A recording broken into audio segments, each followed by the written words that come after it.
Hey YouTube, how you guys doing? My name is Kyle, you can call me Dragonmar, and welcome to another episode of 5 Minute Tips. So first and foremost, I wanted to say thank you to everyone for all the support on my latest video. It really does mean a lot to me. Second of all, with finals out of the way, I have a lot more time to create more consistent and meaningful videos, so I hope you're looking forward to that. This episode is going to be on one of my favorite topics in Overwatch, which is communication. And in my opinion, communication is by far one of the biggest separating factors between high-level players and high-level play and sort of that bottom tier play.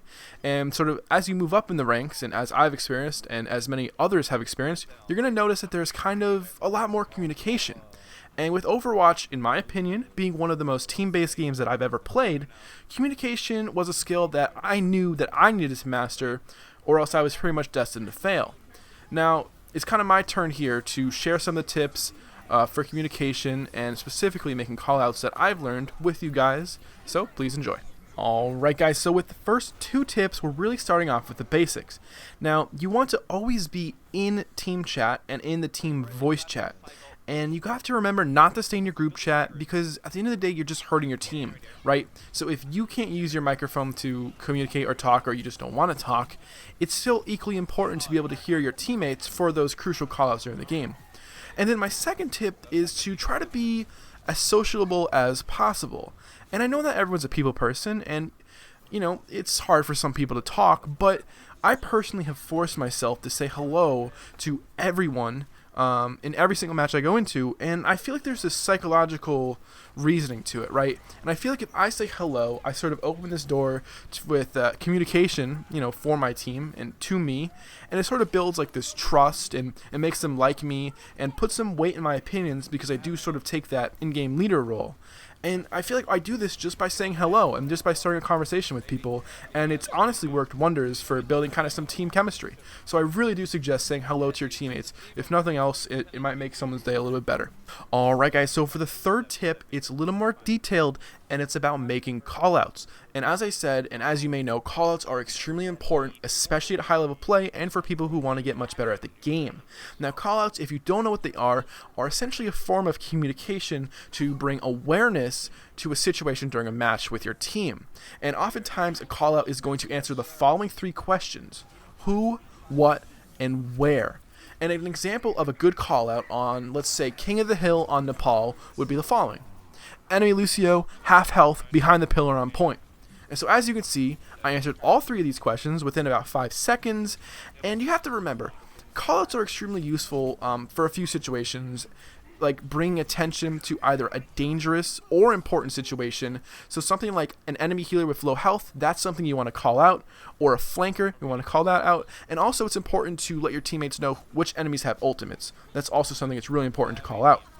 And although it sounds simple, they do kind of require a bit of skill to be used as effectively as possible, and that is going to lead us into tip number 4. So guys, tip number 4 focuses on making your callouts as useful as possible and saying them in a way that is also as efficient as possible. The whole point is you want to get that point across, or whatever you're trying to say across, in the fewest words possible. And the reason is you want clarity. You don't want to confuse your teammates, and you don't want to clog up the airwaves so that other people can't talk. So I just gave you an example of a good callout. Now I want to give an example of sort of the same situation with a bad callout, and it would be something like this. So there's an enemy Lucio, guys. He's just riding around on the point. I think he's about like half health, but I have no idea because I'm dead at the moment. Right? As you can see, I did answer the who, what, where. You know, he's an enemy Lucio, half health somewhere on the point.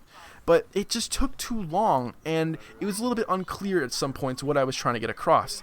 As you can see, it took longer, and on top of that, it used way more words. And it's just little things like this, which are super inefficient, and it wastes a lot of time. And you gotta remember, during a fight, if your team is trying to make a lot of callouts, and you're all talking over each other, nothing is gonna get accomplished. So that's why it's really important to shorten things down, be super efficient, and try to think about being as clear as possible in what you're saying. The fifth tip is about communicating your ultimates with your team and sort of talking about possible combinations. Now, one of my favorite things to do is ask my teammates what their ultimate percentages are at. And you can remember, you can use the sort of quick chat feature. I believe the hotkey is X, and it will show your ultimate percentage in the chat box.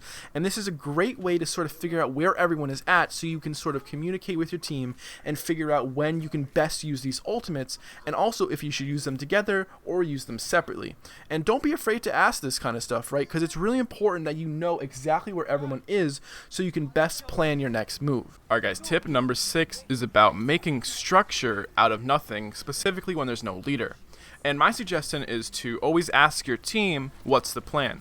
And what this does is it kind of gets everyone thinking about a plan, and especially when you don't have one, it helps your team kind of brainstorm, and it forces people to think, to come up with something. And in the worst case, the worst case scenario is you don't come up with anything, and then you're just at square one again. But the best case is that you actually do come up with a plan that you all agree with, and suddenly your team has a lot more structure, and you're more well organized for the next attack or defense. And the final tip, guys, is something a little corny, but it's just being nice to people, and I really seriously mean this. Sometimes people underestimate the psychological aspect of video games, but when you're pushing people's buttons, sometimes that's all it takes for them to either go full tilt or just throw the game. So my suggestion would just to be calm as possible and just take a deep breath and think before you say something. Specifically if you're calling someone out for a mistake, think about the best way to say it, because you need to realize that there is a chance that what you're saying is not constructive at all, and it's just going to end up hurting the team in the end.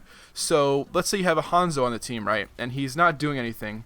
Maybe you don't want to call him out, because that might be the quickest way to getting a Torbjorn on King of the Hill, right? So just be careful with how you approach things, think logically, be smart, and remain calm, and it should really help you communicate, especially about mistakes, which is sometimes a really touchy subject for people. But with that being said, guys, I hope you enjoyed the video. Once again, thank you for all the support, all the subscribers. It really means a lot, and I'm so glad I'm able to help people better understand the game and learn new things. With that being said, I hope you guys have a great holiday, and take it easy, guys. I will see you next time, and peace.